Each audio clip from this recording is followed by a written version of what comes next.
JBoi, this the truth. You know it's true. You know it's true. You know it's true. You know it's true. Yeah. Been true to myself from the jump. No need to flex, bitch, I'ma keep bossing up. I hear all of the lies they tell me and all the hate. True to myself, I'm true to myself. True to myself, I'm true to myself. I'm so true. I'm tired of people flexing on fake ass shit. I'm true to myself. We got King JBoi here. We're gonna learn a little bit about him.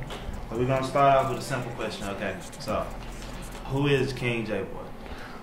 I'm King JBoi, man, from Memphis, Tennessee. Been doing the music thing for a few years now. Just in the process of trying to elevate and do some things. Trying to stay independent, you know what I'm saying? And trying to keep it, trying to take it to the industry level right now. Yeah. Is staying independent important to you? Yeah, it really is at this point, because I feel like I done came so far and did so much on my own that I feel like I can compete because I'm doing pretty much what the majors doing at this point. And you know what I'm saying? It just matters some things that I need to start doing. Like I need to start documenting, because a lot of things people don't know what I've been doing behind the scenes. So I just need to start putting things out, and I really taking initiative, taking them steps this year to go ahead and make a thing happen and put it on Front Street. Okay. So what is your recording process for your music? Oh man, I do a lot of recording in Atlanta. Recently I just started going to the studios here in Memphis. It's just kind of just a network. But normally when I'm in the studio, when I'm in Atlanta, man, I'm in there either by myself, you know, we roll some joints up, papers, sip some, might have a little stuff going on. But really, I'm more focused in the studio. It's more like a business to me, you know what I'm saying? When I'm in there, I'm focused on working, you know. I like to go in there with fresh. I pretty much don't like going in with no written music or anything like that. But I go in the booth. If I feel it, magic happens. That's just pretty much what it is. I feel you mentioned you've been going to studios in Memphis to start networking. And you mentioned business. So how important is your business and networking to your overall artistry and music? Well, coming from the streets, I know a lot of cats really don't understand how important it is. Because even for me, it's been a tough transition moving into that and understanding that part of the business. You know what I'm saying? Getting into networking with other artists and treating it like a business, because it's all about brand building, you know what I'm saying? But it's been pretty cool lately. You know, I've been doing songs. I did the song with Kenny Money. I know your network pretty much real strong, because he's strong in this general area through Mississippi and Memphis, Tennessee, in this little tri-state area. Then it's been cool though. The process has been cool. You know what I'm saying? I can't really knock it. Sometimes you don't run across the people that you want to run across, like in terms of professionalism, because it is a business. But you know, it's just all about what we doing here. So, who all is involved in this process? You got your business recording. Like, who do you got on your team? Well, my producer been with me for about like 3 years now. He's actually in Europe. Me and him been doing business across the internet about 3-4 years now. King Beats, he's been doing a lot of my beats. And then I've been recently been linking up with different producers here in the city. And we've been making magic, man. Yeah, some things. Some magic, man. Yeah, some things coming real soon. So what sets your music apart from the other average Joes out there? To me, for one, my work ethic. You know what I'm saying? Like I'm a workhorse when it comes to the studio, and I'm always perfecting my craft. I'm always in the studio. I'm always working. It's not, you know, a lot of these cats, you know, because rap then almost became this go-to move to want to be rich and famous. You know what I'm saying? But for me, it's really a passion. I've been in the studio since I was like 12 years old. This music thing always been my thing. You know what I'm saying? So it's something I actually enjoy doing. It's my high when I'm in the studio. So besides me perfecting my craft, my story is real. You know what I'm saying? That's the bottom line. You know what I'm saying? Me personally, I believe I'm one of the most authentic artists. You know what I'm saying? It is in the game. You feel me? So you mentioned working with Kenny Money earlier. What other artists have you been working with? Well, I did the track with King Money, but that was more so along the lines of relationship with Wikid or Wikid Films or whatnot. And I also did the track with Ep.2 down in Atlanta. I really don't do a lot of, in terms of going to get features, you know what I'm saying? I'm more about relationships. And like I said, I got the relationship with Wikid Films, so that immediate relationship with Kenny Money is always there.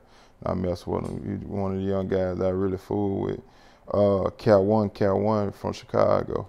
My family from Chicago, and he tied in with my people. So I mean, and like I said, those relationships, you know what I'm saying? I'm not really big on, he hot, I gotta do a song, nah, cause I always do my own thing. So I never got wrapped up into that. Now, if we establishing a relationship, that's a little different. You know what I'm saying? Yeah. So. Well, are there any artists that you would look forward to working with, like, I guess, bigger artists? Yeah, I like to do business and with a few artists, you know. I mean, even being from Memphis, I mean, it's a few large artists. I probably won't mention their names right now, but you know what I'm saying? I think I got to work at it to reach that level, you know what I'm saying? And I wouldn't necessarily feel like I had to run and jump on a coattail to do that, you know what I'm saying? But if I can establish a business relationship and we can make some dope music in the process, you know what I'm saying? That's one thing, you know what I'm saying? But other than that, you know, I'm working regardless. That's respectable. Right. So what do you think about the current music scene in Memphis? I mean, I like it. It's energetic. You know, everybody going for it. You know, they doing what they doing. And I was just seeing Block Boy, seeing what he doing and how he took that dance and that song and took it to a new level, and now it's getting national attention. Moneybag brought something new to the game. You know what I'm saying? That new sound, that new flavor, that new flow, and you know, the outside the city, you know, people respecting it. You know what I'm saying? Honestly, I like what God is doing. You know what I'm saying? From a CEO perspective, he bringing the attention. I like what Dolph doing. You know, I like what they're doing. I like what's going on here in the city. You know, to be honest, I feel like I was part of this wave from an underground perspective because, you know, I mean, back before they was doing the hood video stuff, I had been doing it. You know what I'm saying? I was already doing that kind of music that bringing 100 little young niggas out and shooting videos and bringing the guns out. I was doing it back when I was 18, 19. You know what I'm saying? When I was young, so. Yeah, man, that's really. I feel like that's probably the most Memphis music video there is. Right. 100 young niggas. 100 guns. Yeah, and I'm telling you, I've been doing it for a while, you know what I'm saying? Before I was even just serious with the music, because that's the life that we were living for real when I was young. You know, we was in and out them clubs and doing what we were doing, you know. I still got it on the train, man. I had to put it in Diamond Power Mall. They know what's going on. Yeah. Right. So, like, what message are you trying to get across with your music and your lifestyle? Well, the music. You know, I have a lot of people by my music. I hear them categorize it under that trap music line. You know what I'm saying? And I just, to me, I can't really say that I classify it under either one. You know what I'm saying? Because it really is just my story. You know what I'm saying? And it's more so, look where I come from, look what I overcame. Yeah. You see what I'm saying? And it's just all about ambition. You know, if you want something, you truly got a passion for it. By any means necessary, just make it happen. You know what I'm saying? So it's really like some motivational music. It really is. You know what I'm saying? This is my story, though. I think the reason why we followed Malcolm X is because we knew where he came from.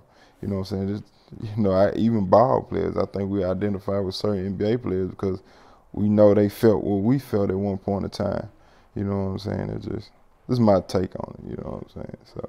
So you said that, like, you know, people are influences on, like, you know, us as a whole, us as a people, this culture and all that. So who has been like an influence on you? Not just a rapper, but like anyone, you know, OGs, anybody who really just showed you the way, or someone who you looked at and was like, yeah, that's something worth doing. Well, That's crazy though. You asked me that because it's like, you know, I always been told that I had an old soul, but like people my age never understood why. The reason being is because I was the baby boy in my generation for my family for a long time, and it's a huge age gap between me and my cousins. So like my cousins are almost old enough to be my daddy, but they still my cousin. So, and to be real, you know, them were my OGs, and they always, you know, led the way, kind of put game in my ear at all times. So the way I conducted myself, I always been like very careful and OG-like. But the reason being because I was raised by the OGs. You know, I didn't have to make the same mistakes they made. You know what I'm saying? And then I had guys in the hood that, you know, I did the gang thing, you feel me? Like, you know, I was a boss, you know what I'm saying? I was a big chief, you see what I'm saying? Like, my name on that side, you know, well documented across the United States, you know what I'm saying? Now, my whole transition here lately has been transitioning into music and getting away from it, but you know, in terms of that, from that aspect, those were like my, you know what I'm saying, like real influences, you know what I'm saying? Like, because even with the artists, you know, I respect what they're doing, but for me, it's a little different because I come from a different walk of life. So who I looked up to was really them OGs in the street, like for real. You know what I'm saying? Well, I had a couple of big cousins that really pulled me under their wing, and a couple of OGs in the hood that really kind of, you know, put it in my ear. Yeah, show you the way. No. Do you have any upcoming projects? Yeah, I do, man. I actually got a few because I took some time off. I dropped the Never Will I, the single, back in October 2017. That was the last piece of music I really released. And the reason being because I was getting all of this other music together. But I'm about to go back to back. I'm getting ready to, I just shot a video the other day for this single called No Cosign. And that song actually, it's really kind of telling the story about what's really going on, you know what I'm saying, as far as like me doing this myself and making it happen. But yeah, so No Cosign, ran it up, Never Will I, and a few other tracks is going on this project that's about to come out soon called Undrafted. Yeah. All right. What's the meaning behind the name Undrafted? You know, like when I was younger, I was so big on like getting enough attention to get signed. You know what I'm saying? And I was like, and for me, you know, I played ball. I played basketball when I was growing up. You know what I'm saying? I played college ball. A lot of people don't know that. You know what I'm saying? And so that's the whole meaning behind all the NBA mixtapes that I was dropping. Yeah. But to me, after a while, when I really got into music, you know, getting signed to a record label or being co-signed by another artist when I was younger would have been like draft day for me. Yeah. But now that I'm older and I'm realizing the true value and being independent. So my undrafted mixtape is the equivalent of being independent. It's my time. I'm signing myself. Okay, so it's like a statement, you know, yeah. Like I'm undrafted, and you know that's what it don't mean nothing. That's what's supposed to be. Yeah. And there's no knock on the cats that were drafted. And you know, we had a couple cats here in the city been drafted. Like I said, Block Boy, you know, he getting help. You know, God helping him out. Black Youngster, God helping him out. Dolph helping out Key Glock. Ain't nothing wrong with that. But you know, I feel like for me, I'm past it. And you know what I'm saying, and I like what I'm doing now, and I'm happy to be undrafted. You know what I'm saying. And then the project after this is called Press Conference. And Press Conference is gonna be I'm gonna get a little bit more detailed about the story, so it'll be a little interesting. So basically, Undrafted Part 1. Yeah. Do they see you ain't been drafted? We holding a press conference and really telling them what this all about. Exactly. What it's all about. Okay, so I'm here with you. I'm right here. Right. So we got it. But man, it's been great talking to you, man. We gonna have, I know we got more coming. Make sure y'all like the video, comment, subscribe, all that good stuff. Welcome to the Juice. Once again, this is King JBoi. Undrafted coming soon. Press conference coming soon after that. All right. Y'all be good. This is the Juice.